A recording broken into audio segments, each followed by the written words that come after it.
জগন্নাথের স্নান যাত্রা এদিকে মনে আছে কারো? জগন্নাথের স্নান যাত্রা মায়েরা, জগন্নাথের স্নান দর্শন কেউ যদি করতে পারে তবে তার জীবন ধন্য হয়ে যায়। তাকে দ্বিতীয় জন্ম পেতে হয় না, কষ্ট পেতে হয় না, গোবিন্দ চরণ প্রাপ্ত হয়। তবে আপনাদেরকে বলে রাখি, বাড়িতে তো জগন্নাথের মূর্তি আছে, ছবি তো আছে আপনাদের। আপনার জগন্নাথের স্নান যাত্রার দিনে হয়তো ওখানে যেতে পারলেন না, টিভির মাধ্যমে দেখলেন, ইউটিউবের মাধ্যমে দেখলেন, দর্শন করবেন আপনার। আর দ্বিতীয় কথা হচ্ছে, বাড়িতে যে জগন্নাথের ছবি আছে না, একটু গঙ্গা জল দিয়ে জগন্নাথ দেবকে স্নান করিয়ে দেবেন, একটু স্নান করে দেবেন, ধূপ দীপ দেবেন, আপনাদের কাজে আছে। জগন্নাথ মন্দিরে একটা সোনা কুয়া আছে, সোনা কুয়া। সেখান থেকে 108 কলসি জল তোলানো হয়। সেখানে চন্দন মাখিয়ে জলটা দিয়ে জগন্নাথকে স্নান করানো হয়। এই স্নানের পর নাকি জগন্নাথের 15 দিন জ্বর আসে। এই 15 দিন কিন্তু জগন্নাথ মন্দিরের দরজা বন্ধ থাকে, কারণ জগন্নাথ দেব ওই 15 দিন জ্বর আসে স্নান করানোর পর। আচ্ছা, একটু আপনারা বলবেন, সেই 15 দিন দরজা বন্ধ থাকে কেন? জগন্নাথ দেব বিশ্রামে থাকে। আচ্ছা বলুন তো, আপনাদের বাড়িতে কেউ অসুখ হলে অসুখটা ভালো হবার পর যান আপেল কলা নিয়ে, না অসুস্থ থাকে তখন যান? জোরে বলুন, কখন যান আপনারা? যখন খবর পেলেন অসুস্থ আছে, তখন আপেল কলা নিয়ে গেলেন, যাতে সুস্থ মানুষ অসুস্থটাকে সুস্থ করা যায়, একটু দেখানো যায়, সুস্থ হওয়ার পর না। কিন্তু জগন্নাথ দেবে ও অনেকের বিশ্বাস আছে, আমাদের ভক্তদের অনেকে কিন্তু জানে জগন্নাথের পূজা বন্ধ হয়ে গেছে, অসুস্থ অবস্থায় তিনি আছেন। তবু ভক্তদের কত প্রেম দেখুন, তারা কত ফল মিষ্টান্ন জগন্নাথকে দেবার জন্য জগন্নাথের দরজায় দিয়ে আসে। এ হচ্ছে জগন্নাথের প্রতি প্রেম। এই প্রেমটুকু রাখবেন। আর একটা কথা বলি, দেখবেন আপনারা যে উৎসবের পেছনে যাত্রা লেখা আছে, সেই উৎসবের সময় কিন্তু ভগবান মন্দিরে থাকে না। গুণে দেখবেন, আমি কথাগুলো যেগুলো বলছি, যে উৎসবের পেছনে যাত্রা আছে, যেমন রাস যাত্রা, ভগবান মন্দিরে থাকে না, বাইরে বেরিয়ে আসে ব্রজগোপীদের সঙ্গে রাসলীলা করার জন্য। দোল যাত্রা, ভগবান থাকে মন্দিরে, জোরে বলুন, সেদিন বেরিয়ে আসে কেন? হোলি খেলার জন্য। আচ্ছা, ঝুলন যাত্রা, ভগবান তখন মন্দিরে থাকে না, কোথায় আসে? বাইরে দোল খেতে আসে। আচ্ছা, রথযাত্রা, ভগবান জগন্নাথ দেব এই রথযাত্রা আসছে আপনাদের আষাঢ় মাসে, আপনারা সবাই জানেন তো। রথযাত্রা ও মায়েরা, রথযাত্রার সময় ভগবান জগন্নাথ মন্দিরে থাকে না, তাকিয়ে নিন, বাইরে বেরিয়ে আসে। কেন বলুন তো? কাদের জন্য বেরিয়ে আসে? ও মায়েরা, যারা কৃষ্ণ ভক্ত মানুষ, তারা তো জগন্নাথকে প্রত্যেক দিন দর্শন করছে ছবির মাধ্যমে বা বাড়িতে পূজা করছে। কিন্তু যারা কৃষ্ণকে বিশ্বাস করে না, জগন্নাথকে বিশ্বাস করে না, তাদের জন্য বলে রাখি, তাদের জন্য জগন্নাথ দেখলো যারা অভক্ত, তারাও তো আমার বটে। যারা গুরুমন্ত্র নেয় নাই, দীক্ষা নেয় নাই, যারা হরিবোল বলে না, যারা কোনদিন ভগবানের নাম করে না, সেই দিন জগন্নাথ দেব বেরিয়ে আসে কেন? আমাদের মতো অধম যারা জগন্নাথকে পুজো করি না, জগন্নাথ তাদেরও দেখা দেওয়ার জন্য বেরিয়ে আসে। জগন্নাথ কত কৃপাময় দেখুন। সেদিন জগন্নাথ আমাদের দেখার জন্য সেদিন বিচার করে না তুমি জমিদার না তুমি গরিব, তুমি ব্রাহ্মণ না শূদ্র, তুমি দীক্ষা নিয়েছো না নাওনি, তুমি নিরামিষ খাও কি খাও না। জগন্নাথ দেব বেরিয়ে আসে সবাইকে দেখার জন্য। ওই জন্য জগন্নাথের রথের দড়ি আপনাদের টানা দরকার।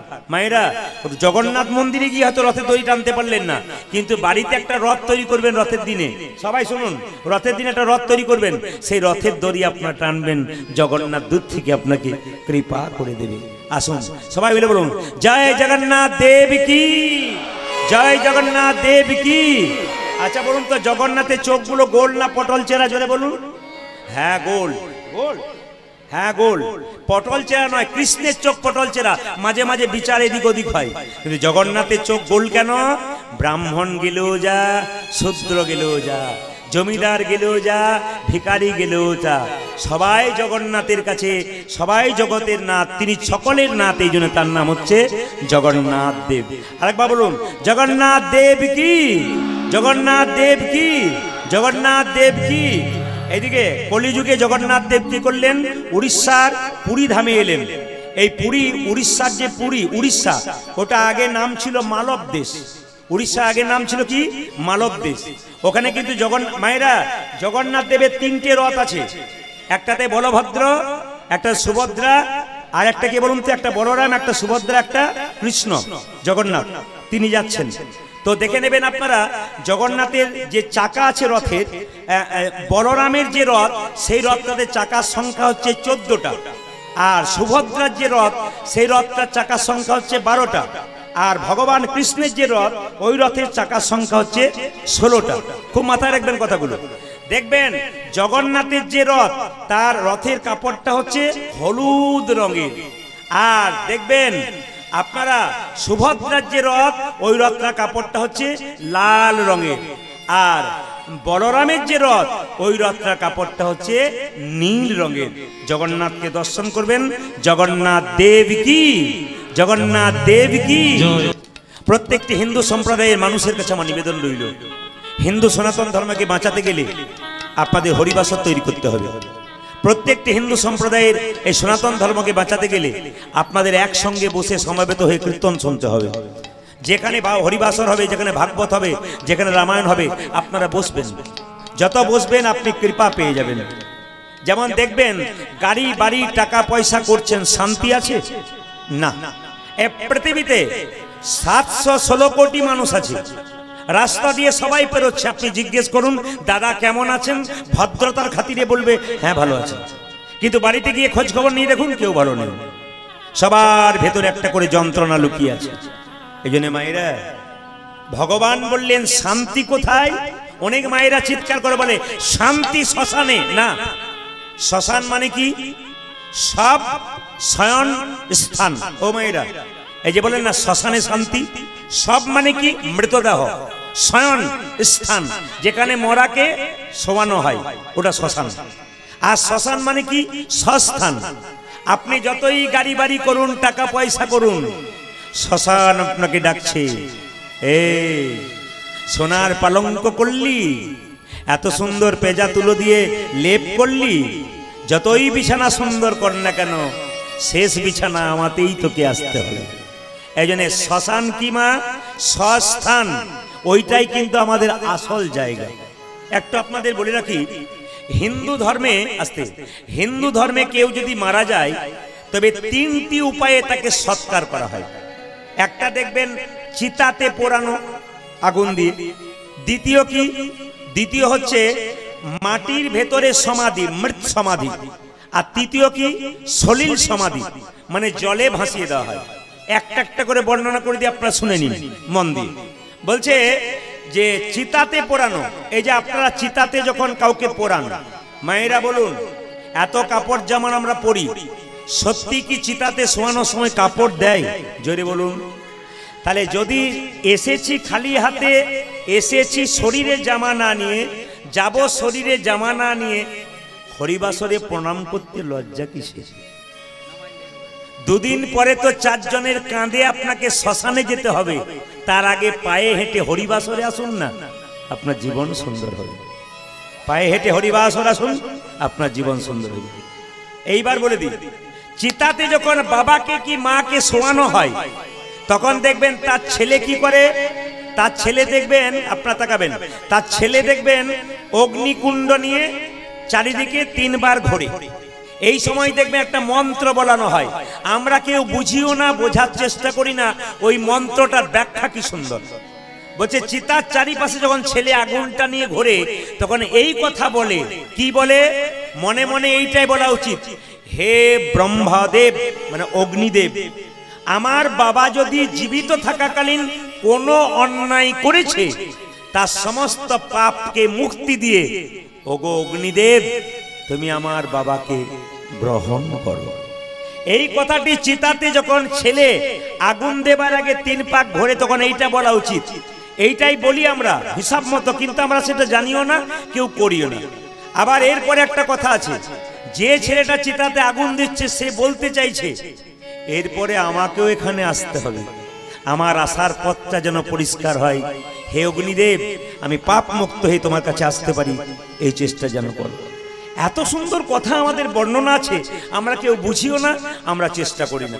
চিতাতে পুড়িয়ে দেওয়া হয় 1। ও মায়েরা, 2 নম্বর হচ্ছে মৃত সমাধি। দেখবেন সমাধি দেওয়া হয়, কাদের দেওয়া হয় বলুন তো? আমাদের নয়, যারা বৈষ্ণব ভক্ত যারা চিরকাল হরিনাম করেছে তাদের আগুনে পোড়ানো হয় না, মাটির ভেতরে সমাধি দেওয়া হয়। কেন বলুন তো? সমাধি দেবার সময় দেখবেন হাতে নামের ঝোলা, তিলক, মালা। তার মানে কি? পৃথিবীতে এসে তুমি ভগবানের নাম করলে, ভগবানের নামে ঝোলা নিয়ে ভগবানের মতো ভগবানের চিন্তা করতে করতে তুমি চলে গেলে, এটাই মানে। এবার দেখবেন যখন সমাধি দেওয়া হয় তখন দেখবেন নুন দেওয়া হয়, নুন। কেন বলুন তো? যে মৃতদেহটাতে যাতে পোকা না হয়ে যায় তার জন্য নুন দেওয়া হয়। হ্যাঁ, এটা হলো কি মৃত সমাধি, মানে মাটিতে সমাধি। আর 3 নম্বর কি সলিল সমাধি। এটা ভারতবর্ষের এক জায়গাতে হয়। কোন দিকে? উত্তর ভারতে। আমাদের দিকে সলিল সমাধি হয় না। সলিল মানে জলে ভাসিয়ে দেওয়া। কিরকম? ধরুন দুটো নদী একসঙ্গে, দুটো নদী কিংবা একটা নদীতেই দুটো নৌকা, এইখানে একটা এখানে একটা, মাঝখানে মোড়াটাকে একটা বাক্সের ভেতরে ভরে, একটা বাক্সের ভেতরে ভরে দুটো নৌকার সাইডে সাইডে দেওয়া হলো। এই নৌকাটাতে কিছুটা, এই নৌকাটাতে কিছুটা। তারপর নৌকা দুটো সরে গেল আর বাক্সটা জলে পড়ে গেল, তলিয়ে গেল মৃতদেহ। এর নাম হচ্ছে সলিল সমাধি। এটা আমাদের ভারতবর্ষের উত্তর দিকে আছে, অন্যদিকে নাই। আপনাদের বলবো, দেখুন কেউ যখন মারা যাবে, ধরুন আপনার নাম শ্যামল, আপনি যখন মারা গেলেন, পুলিশ অফিসার আপনার শরীরটাকে নিয়ে এলো গাড়িতে চাপিয়ে, কি বলল? ডেড বডি নামাও। তখন আর শ্যামলকে নামাও বলবে না, কি বলবে? ডেড বডি নামাও। পাড়ার লোকে, ঘরের লোকে বলবে মরাটা এলো, শ্যামল এলো। কেউ আর বলবে না, কি বলবে? মরাটা এলো। শেষ সময়ে আমাদের আর নাম থাকে না বাবা, সব শেষ হয়ে যায়। কিসের অহংকার করছেন? হরিনাম শুনতে এসে সংসারে থেকে অহংকার 1 সেকেন্ডে শেষ হয়ে যাবে। আমি প্রমাণ দিয়ে দিই, অহংকার করবেন না। কিসের অহংকার? জন্ম কি আপনি পেয়েছেন? আপনার মা দিয়েছে, আপনি পান না। আচ্ছা, আপনি কি পড়াশোনা করেছেন? আপনাকে একজন পড়াশোনা শিখিয়েছে। আপনি কি চাকরি পেয়েছেন? না, একজন আপনাকে চাকরি দিয়েছে। আপনার নামটা কি আপনি নিজে রেখেছেন? আপনার বাড়ির কেউ রেখেছে। আপনি যখন শেষের দিনে শ্মশান ঘাটে যাবেন, নিজে যেতে পারবেন না, তখনও নিয়ে যাবে অন্যজন। তাহলে আপনার বলতে কি আছে? শব্দ অন্যের। অহংকার কিসের করছেন? আমার আমার। লোক ঠকিয়ে কোনো লাভ নেই। যদি মনে করেন যে লোকের কোনো জিনিস নিয়ে আমি বড় লোক হয়ে যাব, আপনি ভুল করছেন, আপনি ভিখারি হয়ে যাবেন। প্রমাণ কি? সুদামা, এদিকে তাকান। সুদামা আর কৃষ্ণ যখন বনে গিয়েছিল, তখন গুরুমা কৃষ্ণকে কি করেছিল? মা সুদামাকে কি করেছিল? কিছু চিড়ে মুড়ি বেঁধে দিয়েছিল। শোন, জঙ্গলের মধ্যে সময়ে খিদে লাগলে খেয়ে ফেলবি। মায়েরা, কৃষ্ণ জঙ্গলের ভেতরে আছে, পরীক্ষা করছে সুদামাকে। সুদামা কি করলো? কৃষ্ণের ভাগটা, এদিকে তাকান, কৃষ্ণের ভাগটা খেয়ে নিল। কৃষ্ণ বলছে, সুদামা, গুরুমা আমার জন্য খাবার দেয়নি, বলে দিয়েছিল, কি করেছিস? বলে আমি তোরটাও খেয়ে ফেলেছি। ওরে সুদামা, এই জগতে কারো ভাগ যদি কেউ খায়, তাকে ভিখারি হতে হয়। এই দেখ সুদামা, আজ থেকে তুই ভিখারি হয়ে যাবি, আমার জন্য কেঁদে কেঁদে বেড়াবি। যদি তুই কৃপা পাস, তবে একদিন তোকে আমি কৃপা করব। এই জন্য আপনাদের কাছে নিবেদন রইল, পরকে ঠকিয়ে, পরের জিনিস নিয়ে আপনি বড় লোক হবেন ভাববেন না। ও 3 সেকেন্ডে চলে যাবে। যার আপনি নিলেন, তিনি দিনের পর দিন বড় হবে, কিন্তু আপনি ছোট হয়ে যাবেন। এই জন্য কাউকে ঠকাবেন না, জীবনটাকে সুন্দর করুন। আপনারা যারা কীর্তন শুনছেন, একটু জোরে বলুন তো, গত কয়েক বছর ধরে একটা শব্দ আমাদের ভয়ঙ্কর ভাবে সবাইকে চুপ করে দিয়েছিল। ওই শব্দটার নাম কি বলুন তো? জোরে। হ্যাঁ, বাহ, এ কথা কিন্তু সব আসরে একসঙ্গে বলে। এমন একটা মারণ রোগ, ওই রোগটার নাম শুনলে মানুষ গোটা বিশ্ব স্তব্ধ হয়ে গেছিল। ভগবান পরীক্ষা করে দেখলেন, তোরা যখন বাড়াবাড়ি করছিস, তখন একটু ব্যবস্থা করা দরকার আছে। তখন সবাই ত্রাহি নাম, ত্রাহি নাম, ভগবানের নাম করছে বাঁচার জন্য। বাবা, আপনাদের কাছে নিবেদন, তখন যে কে কতখানি কার, সেই দিন প্রমাণ হয়েছিল। কেন বলুন তো? স্বামী স্ত্রীকে কত ভালোবাসে, স্ত্রী স্বামীকে কত ভালোবাসে, ওই করোনার দিনে প্রমাণ। তোমার জ্বর এসেছে, হ্যাঁ, ওপরে যাও, ওপর থেকে দড়ি ঝোলাবে, খাবার ওপরে যাবে, নাম্বার কোনো চান্স নাই, ওইখানেই থাকবে। কেন বলুন তো? যদি হয়ে যায়। এদিকে যখন ভালোবাসা হয়, তখন কি বলে? বাবারে তোমার জন্য আমি মরতেও পারি স্বামী, তোমার জন্য আমি মরতেও পারি। ও এদিকে এদিকে, ও শুধু কথার কথা ভেতরের কথা নয় দাদা ভাইরা আস্তে, ও শুধু কথার কথা ভেতরের কথা নয়। প্রমাণ দিয়ে দিই, একজন বুড়ি মা বয়স হয়ে গেছে 75 বছর, জঙ্গলে কাঠ কুড়োতে গেছে, লক্ষ্য করবেন কাঠের বোঝাটা তুলতে পারছে না, তখন বলছে হে গোবিন্দ এই বয়সও কাঠের বোঝা তুলতে হচ্ছে, হে গোবিন্দ এবার মুক্তি দাও, এবার আমায় মুক্তি দাও। ভগবান এসে বলল বুড়িমা আর তোর বাঁচার দরকার না, এবার মুক্তি দিলাম। বুড়িমা বলছে না ঠাকুর ওই মুক্তির কথা বলি নাই, বোঝাটাকে মাথায় তুলে আমায় মুক্তি। মরার কথা কেউ চায় না, মরিতে চাই না আমি সুন্দর ভুবনে, আমরা কেউ মরতে চাই না, সবাই বেঁচে থাকতে চায়। এদিকে কেউ যদি মারা যায় জোরে বলুন, দেহ মারা যায় না আত্মা মারা যায়? বাবারা বলবেন কে মারা যায়, দেহ না আত্মা? জোরে বলুন, দেহ মারা যায়। শাস্ত্র কি বলল? বাসাংসি জীর্ণানি যথা বিহায় নবানি ঘিন্নাতি নরহ পরাণী তথা শরীরানি বিহায় জীর্ণন্নানি সংজাতি নবানি দেহি। মায়েরা সংস্কৃত কথা বুঝতে অসুবিধা হলো, আমি সহজ করে বুঝিয়ে দিই। এই যে কাপড়টা আমি পরেছি, আপনারা যেটা পরেছেন, আপনারা যেগুলো পরেছেন, ওটা যখন জীর্ণ হয়ে যাবে, নষ্ট হয়ে যাবে, তখন পুরনো কাপড়টা ত্যাগ করে নতুন কাপড় পরব। নতুন কাপড় পরলে আমাদের কি হয়? আনন্দ হয় না দুঃখ হয়? দেহ কি করে, আত্মা কি করে? জীর্ণ দেহ ত্যাগ করে নতুন দেহে যায়। 21 বছরে শরীরে ক্যান্সার হয়ে গেল, শরীর জীর্ণ হয়ে গেল, আত্মায় দেহ ত্যাগ করে ওদিক চলে গেল। প্রদীপ পাল যেদিন মারা যাবে তার আত্মা কোথায় যাবে? আপনারা যেদিন মারা যাবেন আপনাদের আত্মা কোথায় যাবে? দাদা ভাইরা যারা কীর্তন শুনতে এসছেন মারা যাবেন, আপনাদের আত্মা কোথায় যাবে? বলছে মানুষ কুলে জন্মগ্রহণ করে যে যেমন কর্ম করে তার সেরকম জন্ম হবে। প্রমাণ কি? তাকান আমার দিকে, প্রমাণ কি? আজকে গ্রামে দুটো বাচ্চার জন্ম হলো, একটা বাচ্চা বড় লোকের বাড়িতে জন্ম নিল, একটা বাচ্চা গরিবের বাড়িতে জন্ম নিল। যে বড় লোকের বাড়িতে জন্ম নিল সে সোনার চামচ মুখে নিয়ে জন্ম নিল, যে গরিবের বাড়িতে জন্ম নিল মায়ের দুধ পর্যন্ত পেল না, খাবার জন্য ছটফট করছে। বলুন তো একই দিনে দুটো বাচ্চা জন্ম নিল, একজন ভিখারির বাড়িতে, একজন জমিদের বাড়িতে। কেন বলুন তো? পূর্ব জন্মের কর্মফল এই জন্মে ভোগ সবাইকে করতে হবে, তার প্রমাণ আপনারা পেয়ে গেলেন।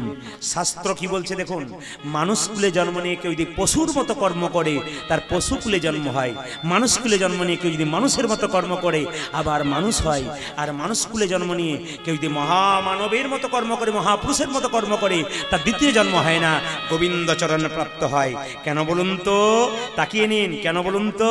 বলছে যে ধানকে সেদ্ধ করে মাঠে ছড়ানো হয় তার যেমন দ্বিতীয় গাছ হয় না, যে দেহ হরিনামে সিদ্ধ হয়ে যায় তার দ্বিতীয় জন্ম হয় না, গোবিন্দের চরণ প্রাপ্ত হয়ে যায়। আপনারা আজকে যারা কীর্তন শুনতে এসছেন হরিনামে দেহটাকে সিদ্ধ করছেন, আপনাদের গোবিন্দ চরণ প্রাপ্ত হবে। যারা বইপত্র পড়েন, বইটার নাম বলবো জগত আমি, বইটার লেখক হচ্ছে কে? জগত আমি, বইটার লেখক হচ্ছে ডক্টর পঞ্চানন ভট্টাচার্য। তাতে তিনি পরিষ্কার করে বলেছেন মানুষ মরে গেলে কয়েকটা লক্ষণ দেখলে, ওকে দেখলেই বুঝবেন স্বর্গে গেল না নরকে গেল। এরপর থেকে আপনাদের এলাকাতে কেউ মারা গেলে এই শাস্ত্রের কথাটা শুনে নিন। কে বলেছে? প্রদীপ পাল নয়। কে বলেছে? জগত আমি, ডক্টর পঞ্চানন ভট্টাচার্য। তিনি বলছেন যে কেউ যদি মারা যায় মৃত্যুর পরে বোঝা যাবে সে স্বর্গে গেল নরকে গেল। কি করে বুঝবেন? ধরুন কেউ মারা গেল, মুখটা বিভৎস হয়ে গেল, বিকৃত হয়ে গেল, মায়েরা বলেন না বাবা রে লোকটা মরেছে গো, দেখে এলাম 3 দিন আমার ঘুম হলো না দিদি, জানবেন ইনি গেলেন নরকে। আপনার মৃত্যুর পর যদি মনে হয় আপনি ঘুমাচ্ছেন, মরেন নাই, লোকে বলে যেন লোকটা ঘুমাচ্ছে গো, মরে নাই, ইনি গেলেন স্বর্গে। মানুষ কুলে জন্ম নিয়ে ভালো কর্ম করুন, মৃত্যুর সময় মনে হবে আপনি ঘুমাচ্ছেন। আপনি খারাপ কর্ম করবেন, মৃত্যুর সময় মুখ বিকৃত হবে, আপনাকে নরকে যেতে হবে। আর একটা লক্ষণ বললেন পঞ্চানন ভট্টাচার্য, যখন মানুষ মারা যায় এই গ্রাম থেকে নিয়ে যাচ্ছে তখন বলা বলি করছে, আরে লোকটা খুব ভালো মানুষ ছিল, খুব ভালো ছিল, কৃষ্ণ ভক্ত ছিল, খুব মানুষের উপকার করত, দশচক্রে ভগবান, ইনি স্বর্গে গেলেন। আপনার মৃত্যুর পর কেউ যদি বলে লোকটা খুব দুষ্ট ছিল, বদমাইশ ছিল, বেটা মূল্য ভালো হলো, জানবেন ইনি গেল নরকে। আপনাদের কাছে নিবেদন, জন্ম হোক যথা তথা, কর্ম যেন আপনাদের ভালো হয়ে থাকে। ভাগবত কি বলল? যারা ভাগবত পড়েন তারা তাকান, ভাগবত কি বলল? আমাদের শরীরে 9টা ছিদ্র দিয়ে প্রাণ যায়। কোন 9টা ছিদ্র গুনবেন?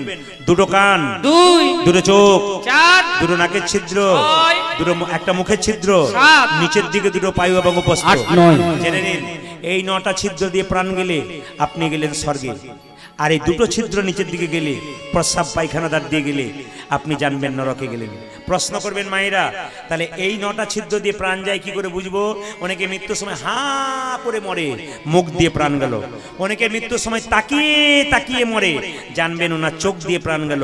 অনেকে মৃত্যুর সময় নাকের ফুটো মোটা হয়ে যায়, নেড়ে ছেড়ে দেখবেন খসখস করছে, ভাগবত বলছে, দেখবেন ওনার নাক দিয়ে প্রাণ গেল। আবার দেখবেন কানের ফুটোগুলো মোটা হয়ে যায়, খসখস করে, ওইদিকে প্রাণ গেল। আবার বলছে যদি কেউ মৃত্যুর সময় পায়খানা প্রস্রাব করে উনি নরকে গেলেন, নিম্নগামী হলেন। কিন্তু এই 9টা ছিদ্র দিয়ে প্রাণ গেলে আপনি স্বর্গে গেলেন। সমস্ত ভক্তমণ্ডলী ভক্তিমতী মায়েদের কাছে প্রদীপ পালে একটা নিবেদন রইল, বাচ্চাকে মানুষের মতো মানুষ করুন। কি করে করবেন? বাচ্চা ছোট থেকে সকালবেলায় ঘুম থেকে উঠিয়ে আপনি এই কথা শেখাবেন, আগে মন্দিরে প্রণাম করে আয়। 1, 2, দাদু ঠাকুমাকে প্রণাম কর। 3, আমাকে তোর বাবাকে প্রণাম কর। যদি এই শিক্ষা দিতে পারেন আপনি সন্তান পাবেন, সুসন্তান। আর যদি আপনি নিজেই বাবা মাকে প্রণাম না করেন, মন্দিরে না করেন, আপনি ভালো সন্তান পাবেন না, কুসন্তান পাবেন।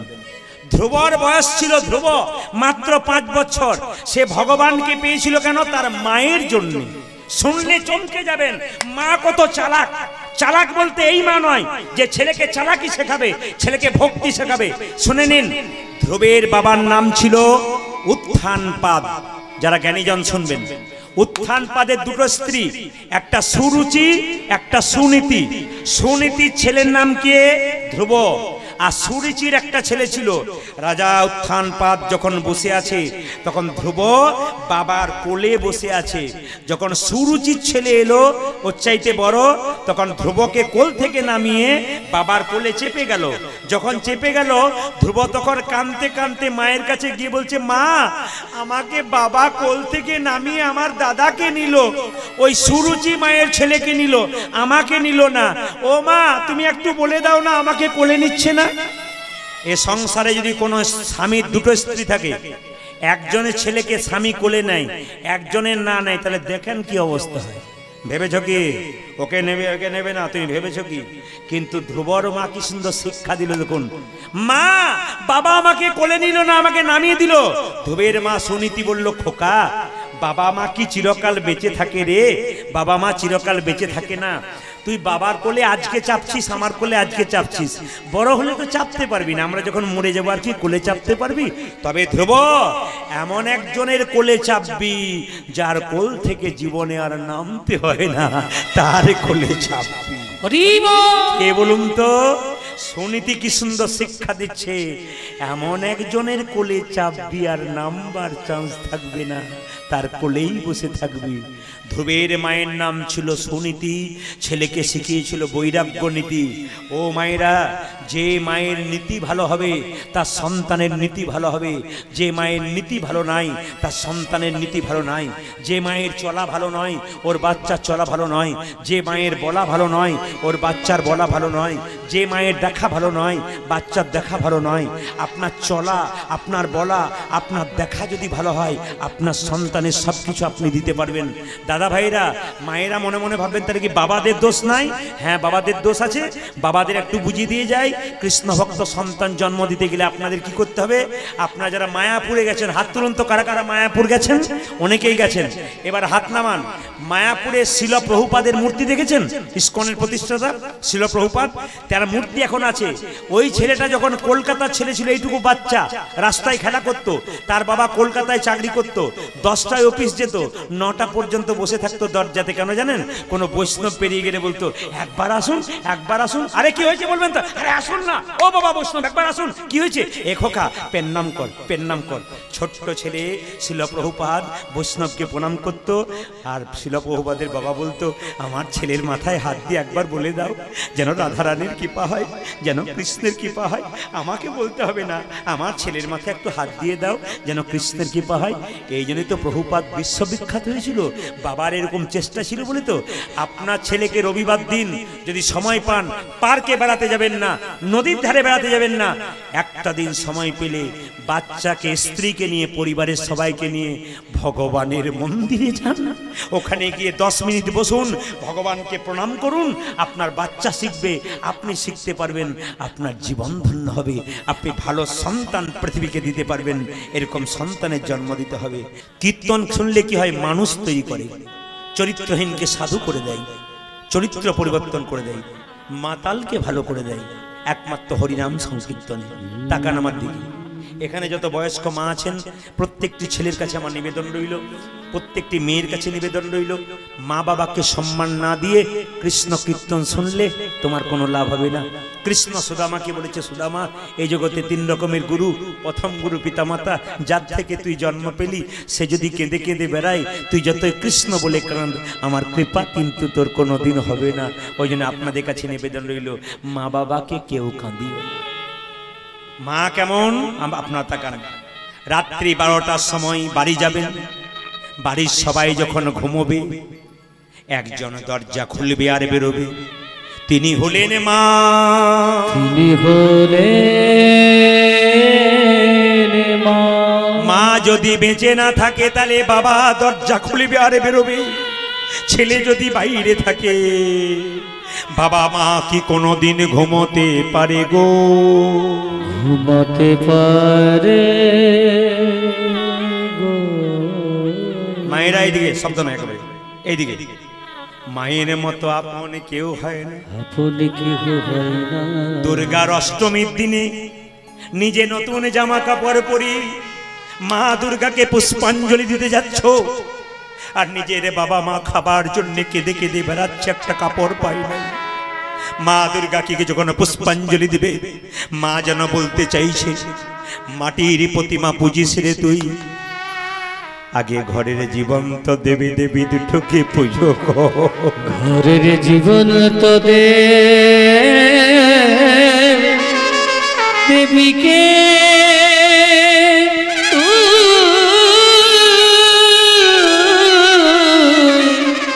পুজো কর।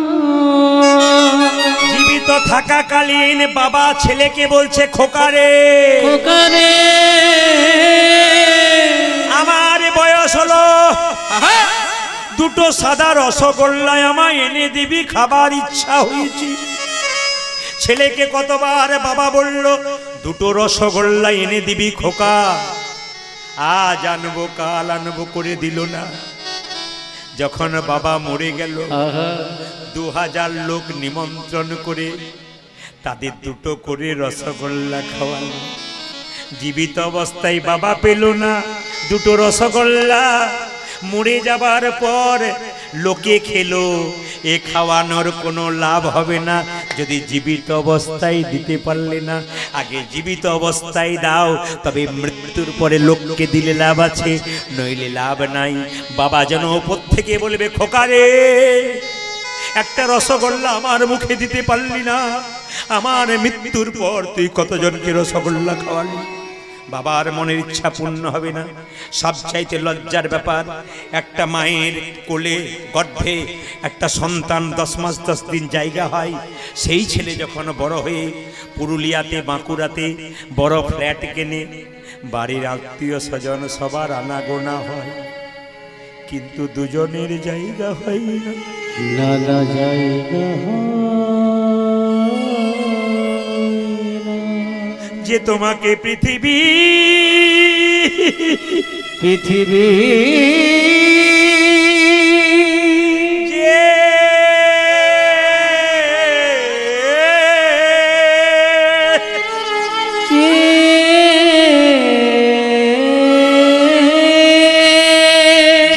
তোমাকে 10 মাস 10 দিন গর্ভে ধরে কত দেবতার মন্দিরে কত কাঁদলো, কত দেবতার মন্দিরে কত কাঁদলো।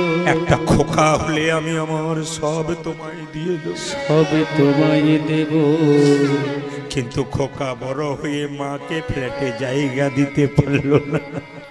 কীর্তন শুনে কোনো লাভ হবে না যদি এই জায়গাটা ঠিক না করতে পারেন। কীর্তন শুনে কোনো লাভ হবে না যদি মানুষ না হতে পারলেন। কীর্তন শুনে কোনো লাভ হবে না যদি আপনার বিবেক তৈরি না হলো। কীর্তন শুনে কোনো লাভ হবে না যদি আপনার মনুষ্যত্ব না হলো। কীর্তন শুনে কোনো লাভ হবে না যদি আপনি মানুষ হতে না পারলেন। এই জন্য মায়ের মতো আপন কেউ হয় না। কেউ কাঁদে প্রসবকালে কেউ কাঁদে নাই, মাকে প্রসবকালে আহারে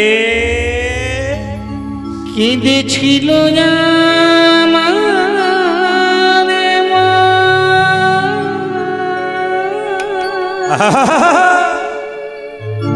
কেউ কাঁদেনি প্রসবকালে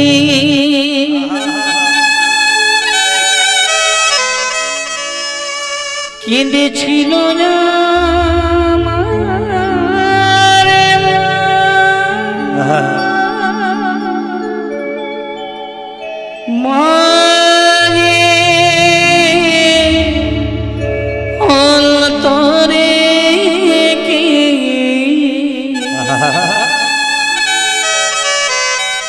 ব্যথা দিও না আহারে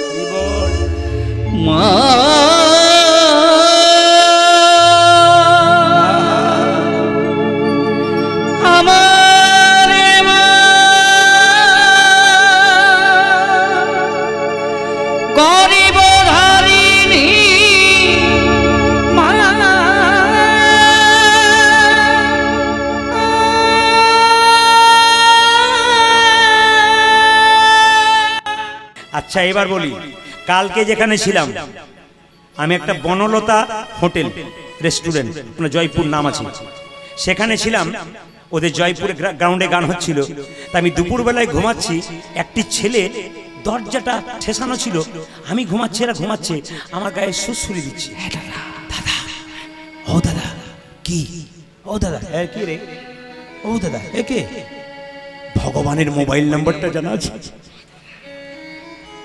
আমি মনে মনে ভাবলাম ভগবান এটা পাগল টাগল কি হলো নাকি, ভগবানের মোবাইল নাম্বারটা একটু বলুন। আমি কোনটা নেবে, জিওটা না এসটিডিওটা?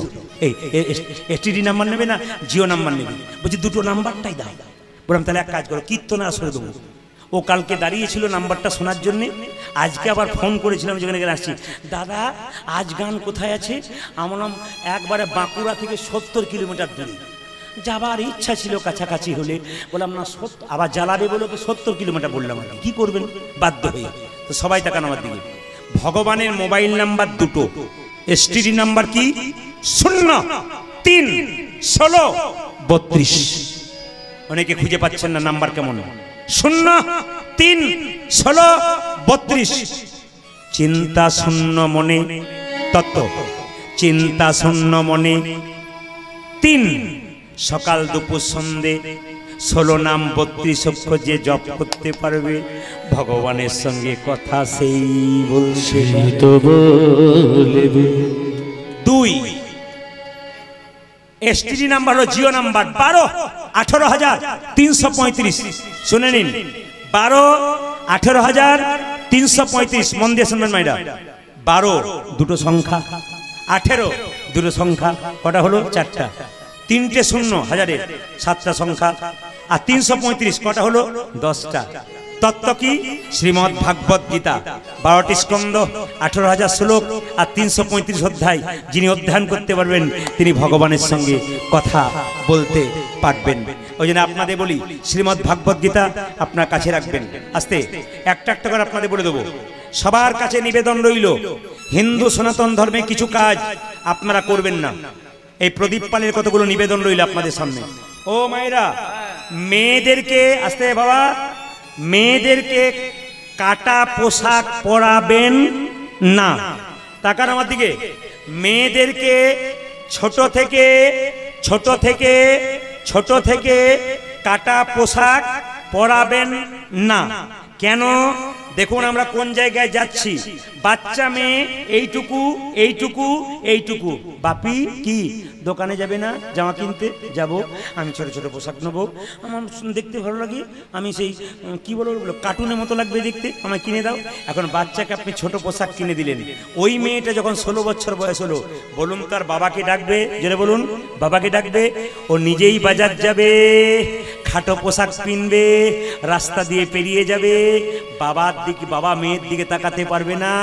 এমন পোশাক কিনবেন না যেন 16-17 বছর বয়সে বাবার সামনে মেয়ে দাঁড়ালে বাবা যেন মেয়ের চোখের দিকে তাকাতে না পারে, এমন কাপড় কিনবেন না। ওই মেয়ে যখন রাস্তা দিয়ে যাবে, পুরুষের লোভী চোখ কিডন্যাপ করবে, প্রশাসনকে দোষ দেবেন, সরকারকে দোষ দেবেন। যখন কিডন্যাপ থেকে বাড়ি ফিরবে তখন গালে চটটা মারবেন, কোথায় ছিলি এতদিন? গালে চটটা, ওর গালে চটটা মারবার আগে আপনার গালে চটটা মারুন। আপনি আপনার মেয়েটাকে তৈরি করে দিয়েছেন। আপনাদের কাছে নিবেদন, এরকম মেয়ে তৈরি করবেন না যেন বাচ্চা কাটা পোশাক থেকে এমন পোশাক পরে নির্লজ্জের মতো রাস্তা দিয়ে পেরিয়ে যায়। আপনাদের বলে যায়, আপনারা ধূপকাঠির প্যাকেট, এদিকে তাকাবেন, ধূপকাঠির প্যাকেট, এদিকে কৃষ্ণকে ফটো দিয়ে খুব পুজো করছেন, ফুল দিচ্ছেন কৃষ্ণের ফটোতে। বলুন তো মা, ধূপকাঠির প্যাকেটে যে কৃষ্ণের ছবিটাকে, ওটা যখন শেষ হয়ে গেল নর্দমাতে রাস্তাতে ফেলে দিন কেন? ওর মধ্যে যে কৃষ্ণের ছবি আছে। যারা ধূপকাঠি তৈরি করে তাদের কাছে আমার নিবেদন রইল, আপনি ফুলের ছবি দেন, আপনি ফলের ছবি দেন, আপনি অন্য কিছু ছবি দেন, দয়া করে ভগবান কৃষ্ণের ছবি দেবেন না। কারণ কৃষ্ণকে এতে অবমাননা করছে আপনারা নয়, কারা? যারা ব্যবহার করছে তারা নোংরা জায়গায় ফেলে দিচ্ছে। এই নোংরা জায়গায় ফেলে দেবেন না। জলাশয় করবেন, জলে দেবেন, কিন্তু ফেলে দেবেন না। আপনাদের কাছে নিবেদন রইল, যে যেখানে বসে আছেন আরো কথা শুনে নিন। আমরা কোন জায়গায় পৌঁছেছি। এখনকার ছেলেরা, আপনাদের এখানকার জন্য বলি নাই, প্রচার মাইক বন্ধ করুন, ফোনের মাধ্যমে কথা বলুন। এদিকে দেখান, সবাই লক্ষ্য করুন। এখনকার ছেলেরা দেখবেন জিন্সের প্যান্ট পরছে, তার আবার 25 জায়গা ফাটা, তার আবার দাম নাকি বেশি। কি ডিজাইন এলো দাদা! আমি আমার মাকে বলি, মা আমি যখন ছোট ছিলাম তখন প্যান্ট সেলাই করে দিত, আমি স্কুলে গেলে 4 দিয়ে উঠতাম, 4 দিয়ে বসতাম। এখন বলি, মা এখনকার যুগে আমার জন্ম হলে তোমাকে সেলাই করতে হতো না, যত ফাটা প্যান্ট হতো তত দাম বেশি হতো। এমন একটা জায়গায় পৌঁছাচ্ছি। আবার দেখবেন এখনকার ছেলেরা, এখানকার জন্য বলি নাই, এখনকার ছেলেরা হানি সিং কাট, চুল কাটা দেখেছেন? এদিকে হানি সিং কাট, তার মানে কি? গোটাটা চাছা, মাঝখানে একটু চুল থাকবে। হানি সিং যা করেছে আমি তা করব। হানি সিংকে কাছে পেলে বলতাম, ভাই তোমার দেখে হিন্দু সে ছেলেগুলো হানি সিং কাট করছে, তুমি এক কাজ করো, মাথাটাকে নেড়া করে একটা শিখি রেখে দাও, হিন্দু ছেলেগুলো তোমাকে দেখে শিখবে, এরা সবাই মহাপ্রভুর দলে চলে যাবে। এই জন্য আপনাদের কাছে নিবেদন রইল, আমরা যত দিন যাচ্ছি ইংরেজ হয়ে যাচ্ছি। দেখবেন কথায় কথায় ইংরাজি, বাংলা এখন ভুলে গেছি। স্বামী স্ত্রী বিয়ে বাড়ি, এদিকে স্বামী স্ত্রী বিয়ে বাড়িতে গেছে, স্বামী স্ত্রী দাঁড়িয়ে আছে, একটি মেয়েকে প্রশ্ন করছে, এটা তোর কে? হাজব্যান্ড। কি বলছে বলুন তো? হাজব্যান্ড। আবার মেয়ে ছেলেটাকে বলছে, এটা তোর কে? আমার ওয়াইফ, লাইফ পার্টনার। কি ডিজাইনে বলে, আমার ওয়াইফ মানে স্ত্রী বলতে পারে না, কি বলুন তো? ওয়াইফ, লাইফ পার্টনার, মানে আমার ওয়াইফ, মানে যে নষ্ট করেছে আমার লাইফ, ইনি হচ্ছেন আমার ওয়াইফ। না না, আপনারা নষ্ট করেন, অন্য জায়গায় যেটা বললাম, এই কাজগুলো আপনারা করবেন না। জীবন সুন্দর হবে, আপনাদের জীবনকে সুন্দর করুন, আপনাদের সুন্দর পথ ভালো করুন। বিল্লমঙ্গল মায়েরা বৃন্দাবনের পথে যাচ্ছে, আর যেতে যেতে গাইছে। কি গাইছে? সবাই হাত তুলে একসঙ্গে গাইবেন। হ্যাঁ, তার আগে বলি, আপনারটা হাত তুলে বলুন তো, সংসারে ভগবানকে পাওয়া যায় না সংসারে বাইরে পাওয়া যায়? জোরে বলবেন, সংসার না সংসারে বাইরে? সংসারে ভগবানকে পাওয়া যায়। তো নিবেদন রইল আপনাদের সামনে, যে কীর্তন ভক্ত আমাদের চারিদিকে আছে, একটা কথা শুধু বলতে চাই, ধৈর্য যার ভগবান তার, ধৈর্য যার নাই ভগবান তার নাই। মায়েরা, ভগবানের নামে যদি কেউ চিত্ত ঠান্ডা করে কীর্তন শুনতে পারে, ব্যাস তার মাথা চিরকাল ঠান্ডাই থাকে। দেখবেন আপনারা হরিবাসরে যে পুরুষ দেখবেন খুব চঞ্চল, আজকে প্রায় অগণিত ভক্তের আসর, আমার তো মনে হয় হিসাব করলে 1010-এর উপরে মানুষ এখানে হবে। তো আপনারা যে বসে আছেন, আপনাদের কাছে একটা নিবেদন রইল, চিত্ত যার ঠান্ডা কৃপা তার আছে, আর যিনি খুব চঞ্চল তার জীবনে উন্নতি নাই। প্রমাণ কি? মহাভারত। 100 ভাইয়ের দাদা দুর্যোধন চঞ্চল ছিল, ভগবান হারালো। কিন্তু মায়েরা এইদিকে তাকাবেন, এক পঞ্চপাণ্ডবের ভাই যুধিষ্ঠির খুব স্থির মাথা ছিলেন, উনি ভগবান পেলেন।